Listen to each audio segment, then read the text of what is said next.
दोस्तों, पाकिस्तान के अंदर सिविल एविएशन अथॉरिटी ने हदायत जारी की है कि पाकिस्तान के एयरपोर्ट्स पे रैपिड टेस्ट की सहूलत फराम की जाए। लेकिन इसमें एक मसला आ रहा है, मैं आपको इस वीडियो की डिटेल के अंदर बताऊंगा वो मसला क्या आ रहा है और उस पे पाकिस्तान हुकूमत दुबई हुकूमत को क्या बोल सकती है, क्या रिक्वेस्ट कर सकती है, उस पर भी आज बात करेंगे आज की वीडियो में। बिस्मिल्लाहिर्रहमानिर्रहीम, अस्सलाम वालेकुम, खुशामदीद कहता हूँ आपको नई वीडियो के अंदर।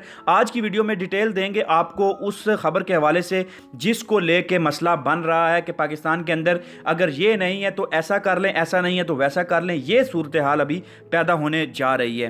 ARY न्यूज़ के सोर्स से आपको मैं ये खबर देने जा रहा हूँ, जो कि आपको PCR टेस्ट की रिक्वायरमेंट की गई थी, जो कि रैपिड टेस्ट था, वो उसकी रिक्वायरमेंट की गई थी। वो ना होने की सूरत में हज़ारों पाकिस्तानी जो कि मुख्तलिफ हवाई अड्डों में फंस गए थे, लाहौर में, इस्लामाबाद में, कराची में, वहाँ पे फंस गए थे और उनको वापस जाना पड़ा और बहुत सारा रश वहाँ पे हो गया। फिर DG सिविल एविएशन ने एयरपोर्ट पर होने वाले मुसाफिरों के रश का नोटिस लिया और बोला कि एयरलाइंस को रैपिड PCR टेस्ट की सहूलत दी जाए। तो फिर director general civil aviation CAA ने एयरलाइंस को रैपिड PCR टेस्ट की सहूलत देने का ऐलान किया है। उन्होंने ये पेशकश की है कि एयरलाइंस रैपिड PCR टेस्ट के लिए अपना काउंटर डोमेस्टिक डिपार्चर लाउंजेस में कायम कर सकती हैं। उन्होंने कहा कि एयरलाइंस ने अचानक पॉलिसी तब्दील की, जिसका कानूनी जायजा ले रहे हैं। अचानक इक़दामात से मुसाफिरों को मुश्किलात पेश आई हैं। तो ये उनका कहना है कि अचानक ये पॉलिसी तब्दील की गई है, इसका अंदाज़ा पाकिस्तान हुकूमत को नहीं था।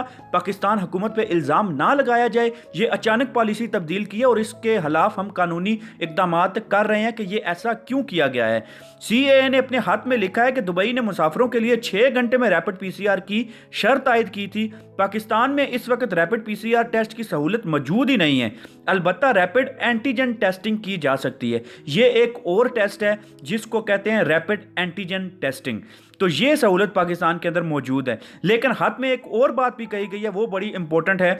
हाथ में कहा गया है कि मुसाफिर 48 घंटे में PCR टेस्ट करा सकते हैं, अलबत्ता रैपिड PCR टेस्ट नहीं करा सकते, क्योंकि इस वक्त दुबई जाने वाले मुसाफिरों के लिए एयरपोर्ट्स पर रैपिड एंटीजन टेस्टिंग की सहूलत मौजूद है। सिविल एविएशन ने हाथ में यह भी वजारत दाखिला से मुतालबा किया है, वजारत खारजा से मुतालबा किया वो UAE हुकूमत से मामले पर फौरी बातचीत करें और पाबंदी पर नजरसानी की जाए, उसके साथ साथ रैपिड एंटीजन टेस्टिंग पर रजामंद किया जाए। तो दोस्तों, आपने सुना ये बात कि हुकूमत वजारत खारजा से ये मुतालबा कर रही है कि आप UAE गवर्नमेंट से बात करें और उनको बोलें कि हमारे पास जो रैपिड टेस्टिंग सर्विस है उसकी सहूलत मुयस्सर नहीं है। आप ऐसा करें कि जो रैपिड एंटीजन टेस्टिंग सर्विस की जो सहूलत है वो हमारे पास एयरपोर्ट्स पर मौजूद है। आप मेहरबानी करके उस पर UAE हुकूमत को आमादा करें कि वो इस चीज़ पर रजामंद हो जाएँ, ताकि हमारे जो मुसाफिर हैं उनको मज़ीद परेशानी का सामना ना करना पड़े।